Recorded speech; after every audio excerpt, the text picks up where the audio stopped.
Hello दोस्तों, चलो बढ़ते हैं अपने और एक नए केस की तरफ जो आपके स्क्रीन पे आपको यहाँ पे दिखाई दे रही है, जो कि है केस नंबर 8। इसके पहले लिमिट चैप्टर के हम लोगों ने 7 केसेस यहाँ पे अच्छी तरीके से प्रिपेयर किए हैं। जो लिमिट चैप्टर है उस लिमिट चैप्टर के केस नंबर 7 जो है, इसके पहले हम लोग पढ़ चुके हैं अच्छी तरीके से। उसका अच्छी तरीके से प्रिपरेशन हम लोग कर चुके हैं।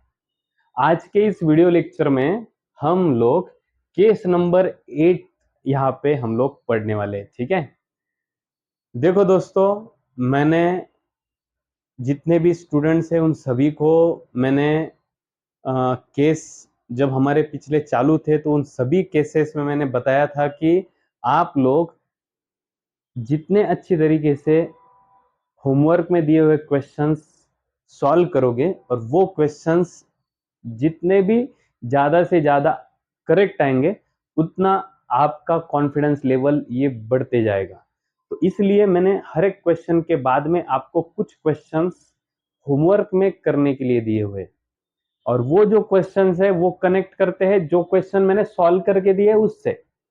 इसलिए मैंने जो क्वेश्चन सॉल्व करके दिए हैं वो सभी के सभी क्वेश्चंस आप अच्छी तरीके से उसका प्रिपेयर कीजिएगा, और उसको प्रिपेयर करने के बाद फिर आप जो मैं होमवर्क में क्वेश्चन देने जा रहा हूँ उसका अच्छी तरीके से उसे सॉल्व करके उसका कमेंट बॉक्स में आप नीचे आंसर डाल दीजिएगा, ताकि बाकी लोगों को भी समझ में आए कि इस क्वेश्चंस के आंसर्स क्या क्या है। तो ठीक है, चलो बेटा बढ़ते अपन अपने नेक्स्ट केस की तरफ, और वो केस आपके स्क्रीन पे यहाँ पे दिखाई दे रहा है। देखो बेटा, ध्यान दो अच्छी तरीके से। अगर कोई भी ट्रिग्नोमेट्रिक फंक्शन आता है, कोई भी ट्रिग्नोमेट्रिक फंक्शन आता है, जैसे कि यहाँ पे साइन आया हुआ है, ठीक है, उसके बाजू में जो भी टर्म है वही टर्म अगर नीचे आता है, देखो बेटा वापस से बोल रहा हूं, आपके पास यहाँ पर जो भी कोई ट्रिग्नोमेट्रिक टर्म है, वो ट्रिग्नोमेट्रिक टर्म के बाजू में कोई भी टर्म आया और वही टर्म अगर नीचे आता है और लिमिट इसका 0 होता है, तब जा करके इस फॉर्मेट का आंसर आ जाता है। पूरा टोटल फॉर्मेट का आंसर आता है 1। देखो वापस से, यहाँ पे दूसरे एक ट्रिग्नोमेट्रिक टर्म है tan। इस tan के बाजू में जो टर्म है वही टर्म यहाँ पे आपको नीचे दिखाई दे रहा है, tan of kx upon kx। tan के बाजू में जो टर्म है वही टर्म नीचे आया हुआ है, लिमिट इसका 0 है, इसलिए इन दोनों का आंसर मिला के यहाँ पे क्या हो गया, 1 हो गया। इस पूरे फॉर्मेट का आंसर यहाँ पे क्या आ गया, 1 आ गया। तो बेटा ध्यान रखो अच्छी तरीके से कि फॉर्मेट बहुत इजी है, और इसके पहले हमने जितने भी क्वेश्चंस पढ़े हैं उन सबसे तो ये थोड़ा सा इजी और थोड़ा सा आसान है। ठीक है, तो बेटा हम लोग इसके क्वेश्चंस देख लेते हैं एक बार। इसके क्वेश्चंस एक बार देखने के बाद आपको भी समझ में आ जाएगा कि ये जो फॉर्मेट है, ये जो केसेस है, ये जो केस है, ये बाकी केसेस से और ज्यादा इजी है।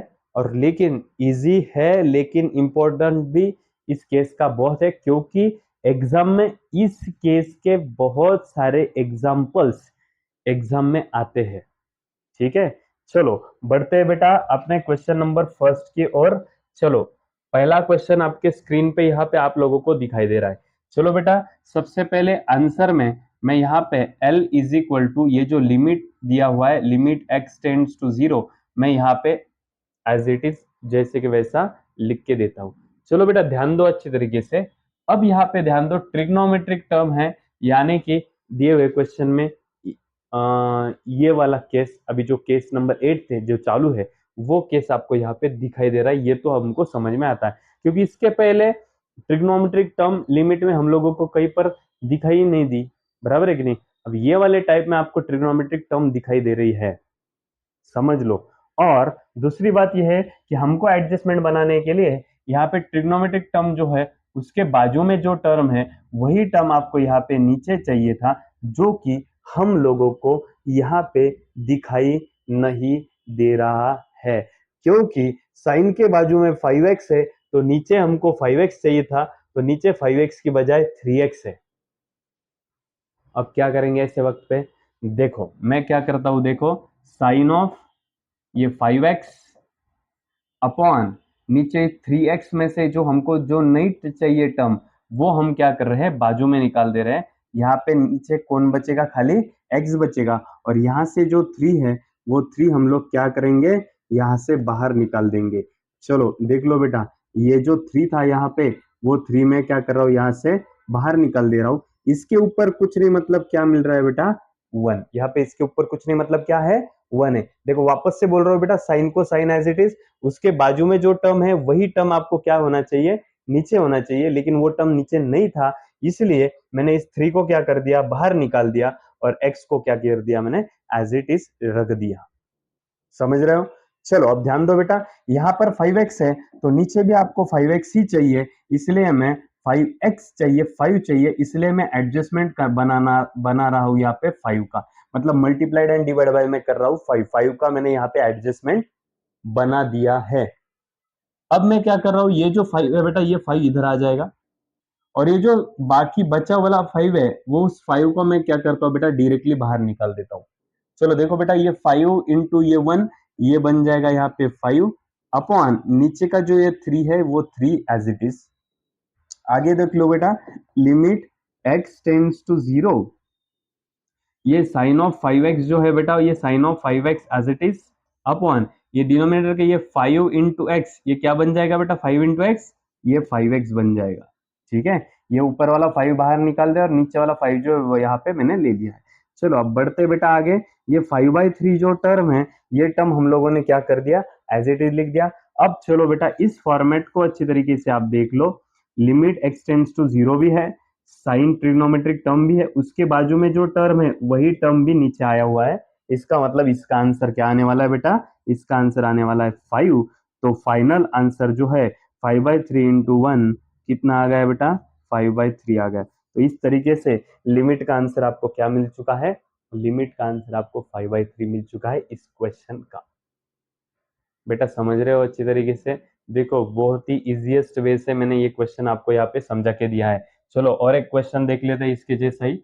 अब ये क्वेश्चन मैं बाद में बताता हूँ, उसके पहले मैं अगला वाला क्वेश्चन बताऊंगा, उसके बाद में वापस पीछे आऊंगा, ठीक है। अब चलो बेटा ध्यान दो, अगला क्वेश्चन आपके स्क्रीन पे यहाँ पे सामने है आपके।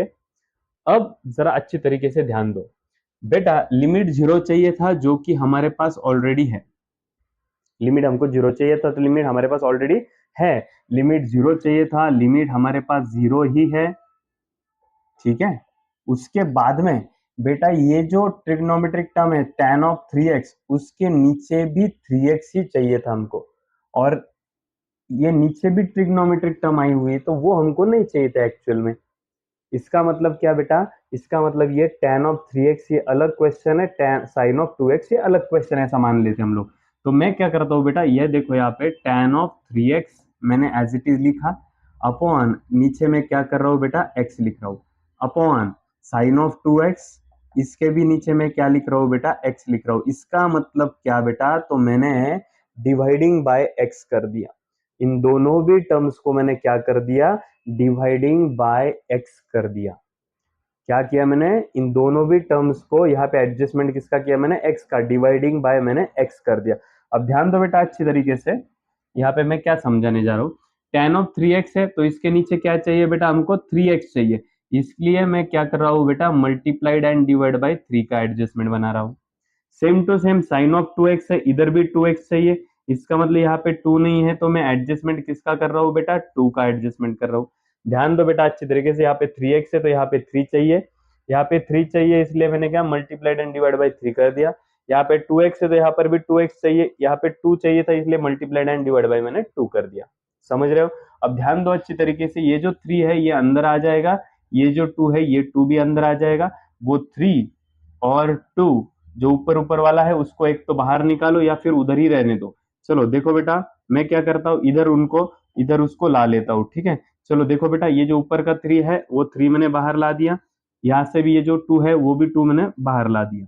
अब अंदर क्या बचता है देखो, limit x tends to 0 upon नीचे वाले को भी मैं लिमिट सेपरेट दे देता हूँ, ठीक है, ताकि इन दोनों के बीच में झगड़ा ना हो, ठीक है। ये जो 3 है इधर दे दो बेटा, क्या मिला ऊपर, tan of 3x upon 3 into x क्या मिल गया, 3x। नीचे देखो बेटा साइन ऑफ 2x अपॉन नीचे 2 इंटू एक्स क्या हो गया बेटा, 2x हो गया। चलो बेटा ध्यान दो अच्छी तरीके से, ये बाहर वाला जो 3/2 है वो 3/2 मैंने क्या कर दिया, एज इट इज लिखवा दिया। अब ध्यान दो बेटा, ये वाला फॉर्मेट अपने फॉर्मेट में बैठ चुका है, तो इसका आंसर क्या आने वाला है, 1/, नीचे वाली टर्म को भी देखो अच्छी तरीके से, यहाँ पर भी अपना फॉर्मेट जम चुका है, तो यहाँ पर भी आंसर आने वाला है 1। तो फाइनली इसका आंसर क्या हुआ रे, 1 1 काटा काटी करो या फिर 3 1 जा 3, 2 1 जा 2, तो हमको हमारा आंसर मिल गया बेटा, कितना रे, 3/2। कितना आंसर मिला, 3/2। बेटा समझ रहे हो, देखो चुटकियों में हम इसको डायरेक्टली वैसे भी सॉल्व कर सकते हैं, देख लो बेटा, लेकिन ये सभी क्वेश्चंस के लिए होने वाला नहीं। देखो बेटा यही आपका आंसर है, पिछला क्वेश्चन देखने जा रहे हो, चलो देख लो बेटा, यही आपका आंसर है 5/3। चेक करो 5/3। लेकिन बेटा ये सभी क्वेश्चंस में ऐसा होगा नहीं तो बस कोई क्वेश्चन लिखो, जो जो वैल्यू दिखेंगे वही आंसर, वैसा नहीं रहता है। आप एडजस्टमेंट कैसे करते हैं उसके ऊपर डिपेंड रहता है कि उसका आंसर आने वाला क्या है। तो चलो बेटा, जो अपना क्वेश्चन बाकी रह गया था, मैंने बोला था कि अगला वाला क्वेश्चन आप हम लोग, ये देखो अगला वाला क्वेश्चन ये हमने सॉल्व किया, पिछला वाला क्वेश्चन हमारा बाकी था, तो पिछला वाला क्वेश्चन अभी हम लोग यहाँ पे सॉल्व करने वाले हैं। ध्यान दो बेटा अच्छी तरीके से। अब हम लोगों ने जितने भी केसेस पढ़े, उन सभी केसेस में हम कुछ ना कुछ तो एडजस्टमेंट करते आ रहे थे, क्योंकि सभी के सभी क्वेश्चंस जो थे वो किसी फॉर्मेट में जाके बैठ रहे थे, और अगर उस फॉर्मेट में क्वेश्चन बैठता है तो हम लोग क्या कर रहे थे, अगर क्वेश्चन उस फॉर्मेट में बैठता है तो हम लोग उस फॉर्मेट का आंसर मतलब फॉर्मूला यूज करके डायरेक्टली उसके जगह पे हम लोग आंसर लिख रहे थे। अब होता ऐसा है कि पूरे के पूरे केसेस अगर हमारे खत्म होते हैं और एक आध क्वेश्चन अगर उस किसी भी फॉर्मेट में नहीं बैठता है, तो वो टाइमिंग पे आप लोगों को चेक करना है कि दिया हुआ लिमिट डायरेक्टली उसमें पुट करने के बाद आपका आंसर आता है कि नहीं आता है। देखो वापस से बोल रहा हूं मैं, अगर हमारे सभी के सभी केसेस अगर देखे जाए और क्वेश्चन हमारा किसी भी केस में अगर नहीं बैठ रहा है, तो हमको क्या करना होगा, एक बार लिमिट डायरेक्टली उसमें पुट करके चेक करना होगा कि दिया हुआ क्वेश्चन का आंसर ऑप्शन में है क्या नहीं है। दूसरी बात बेटा, बहुत बार ऐसा होता है कि हमको क्वेश्चन रहता बहुत बड़ा है, लेकिन हम क्वेश्चन का आंसर यल हॉस्पिटल रूल से भी निकाल सकते हैं। क्या बोल रहा हूं मैं, दिया हुआ क्वेश्चन भी एल हॉस्पिटल रूल से निकाल सकते हैं। तो हमें ये सभी केसेस होने के बाद एल हॉस्पिटल रूल क्या होता है वो भी हमको वो भी जानना जरूरी है। हम लोग एल हॉस्पिटल रूल का भी यूज करके बहुत सारे क्वेश्चन का आंसर शॉर्टकट में निकाल सकते हैं। तो वो एल हॉस्पिटल रूल क्या होता है वो आने वाले वीडियो में हम लोग देखने वाले हैं। बने रहिएगा चैनल के साथ, और अगर अच्छा लगता है तो आगे इन वीडियोस को शेयर भी कीजिए, लाइक कीजिए, कमेंट कीजिए, सब्सक्राइब कर दीजिए। ठीक है, चलो देख लो बेटा अगला वाला क्वेश्चन यहाँ पे स्क्रीन के ऊपर आपके। ठीक है, चलो L is equal to limit x tends to 0 as it is. बेटा अब ये जो टर्म दिखाई दे रहा है sine of x square minus 5x upon नीचे आपको दिखाई दे रहा है बेटा x। अब साइन के बाजू में जो टर्म है वही टर्म यहाँ पे नीचे आपको आनी चाहिए, बराबर है, लेकिन वैसी टर्म है क्या नीचे, नहीं है। इसका मतलब कुछ तो भी एडजस्टमेंट करना होगा। तो अभी देखो मैं किसका एडजस्टमेंट कर रहा हूं, तो मैं कर रहा हूं बेटा x-5 का एडजस्टमेंट। किसका एडजस्टमेंट कर रहा हूं मैं, x-5 का। बहुत से होशियार बच्चों के दिमाग में ये तुरंत आ जाता है, लेकिन बहुत सारे बच्चों को ये समझ में नहीं आता कि सर ये कहां से लिया। अब जब आप मल्टीप्लाइड बाय 2 डिवाइड बाय 2 कर रहे तो समझ में आ रहा था, लेकिन ये कहां से करा ये हमको समझ में नहीं आया। तो उन बच्चों को बोल दूं मैं कि बेटा ऐसा x हमको ये वाला जो टर्म है ये टर्म हमको नीचे चाहिए था, तो इसको ऐसे कौन से टर्म से मल्टीप्लाई किया जाए ताकि आपको ऊपर वाला आंसर आ जाए। तो बोलो बेटा यहाँ पे x है, एक्स स्क्वायर बनने के लिए आपके पास क्या नहीं है बेटा, x है। अगर x को हम लोग x से मल्टीप्लाई करते हैं तो हमको x स्क्वायर मिलता है, माइनस को माइनस, x को अगर 5 से मल्टीप्लाई करेंगे तो 5x मिल जाएगा। इसका मतलब x को अगर x-5 से मल्टीप्लाई करें हम लोग तो ये टर्म हमको मिल जाएगा। चेक करो लगे तो x इंटू x-5, बेटा x into x, x square minus x into 5, 5x। देखो बेटा हमको हमारा टर्म मिल गया है कि नहीं, तो हमको किससे मल्टीप्लाई करना था, यहाँ पे x माइनस 5 से मल्टीप्लाई करना था, किससे, x माइनस 5 से। तो x माइनस 5 से मल्टीप्लाई किया तो डिवाइड भी करना होता है, एडजस्टमेंट ऑफ x माइनस 5। चलो ध्यान दो बेटा, अब ये जो x माइनस 5 है इधर आ जाएगा। चलो limit x tends to 0 sine of x square minus 5x, ये term as it is, upon x into x minus 5, x square minus 5x, अभी ये मैंने करके बताया था यहाँ पे, ठीक है, इनटू ये जो सामने x माइनस 5 आपको दिखाई दे रहा है वो एज इट इज। तो मैं ये जो लिमिट है बेटा, ये लिमिट इसको भी दे रहा हूँ और ये लिमिट इनटू में ये टर्म थोड़ा सा अलग है, ये टर्म देखो ना, ये टर्म इधर चला गया तो ये टर्म अकेला ही पड़ा है ना, तो मैं क्या कर रहा हूँ, इस टर्म को भी मैं लिमिट यहाँ पे दे देता हूँ। ऐसा क्यों कर रहा हूँ मैं, क्योंकि बेटा उसमें x का टर्म है ना, इसलिए लिमिट उसको भी मैं क्या कर रहा हूँ, सेपरेट दे रहा हूँ। देखो बेटा मैंने क्या कर दिया, ये जो नीचे वाला x माइनस 5 था वो इधर ला लिया, इन दोनों का मल्टीप्लीकेशन करने के बाद उस हमको ये टर्म मिला, और जो ऊपर वाला x माइनस 5 है उसका मैंने सेपरेट लिमिट दे दिया। अब चलो बेटा ध्यान दो अच्छी तरीके से, ये क्या है, इसका आंसर क्या आएगा, तो इसका आंसर आ जाएगा बेटा 1। साइन ऑफ जो टर्म है वही टर्म नीचे आया, लिमिट 0 आया, तो हमारा आंसर इसका आता है 1, हमारे फॉर्मेट के चलते, ठीक है। और यहाँ पर हम लोग x का वैल्यू जो 0 है ना वो डायरेक्टली यहाँ पे पुट कर देंगे। चलो करो, x का वैल्यू 0 माइनस 5, तो यहाँ पे आंसर क्या बना बेटा, ये जो 1 है वो 1 एज इट इज, 0 माइनस 5 ये बन गया बेटा माइनस 5, एंड हम लोगों का यहाँ पे 1 इंटू माइनस 5 फाइनल आंसर हमको मिल चुका है जो कि है -5। तो ऐसे उटपटांग सवाल आने के बाद डरना नहीं बेटा, ट्राई करना है, हमारा जो रूल है उस बस उस रूल को पकड़ के चलना है, आपको आपका आंसर इजिएस्ट वे से बहुत जल्दी मिल जाएगा, ठीक है। चलो बेटा बढ़ते हम लोग अपने नेक्स्ट क्वेश्चन की तरफ।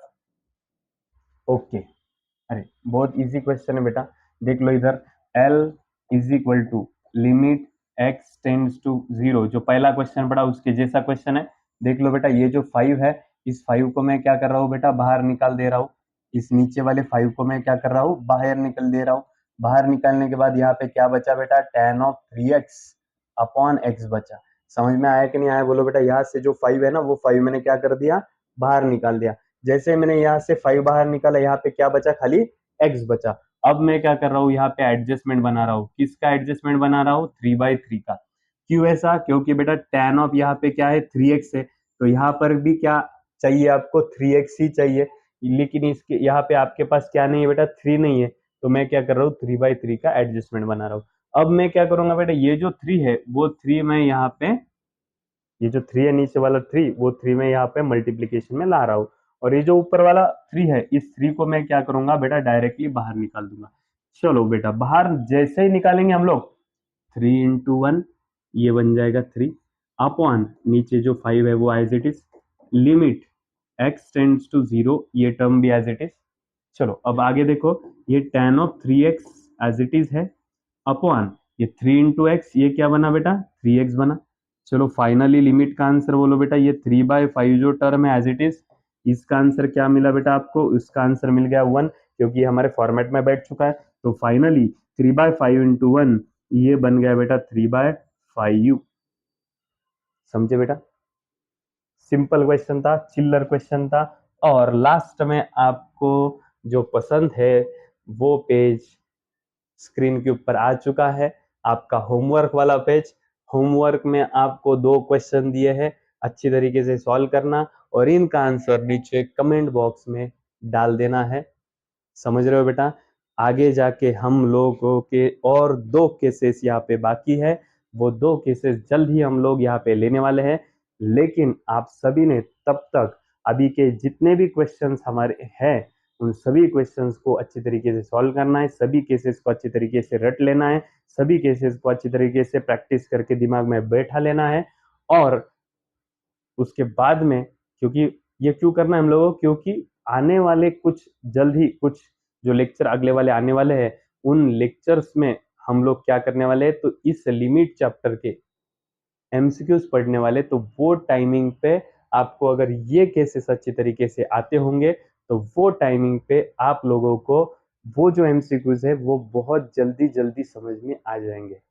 इसलिए बेटा ध्यान रखो अच्छे तरीके से, इन सभी का प्रैक्टिस अच्छे तरीके से करना है और नीचे कमेंट बॉक्स में आंसर डालते रहना है।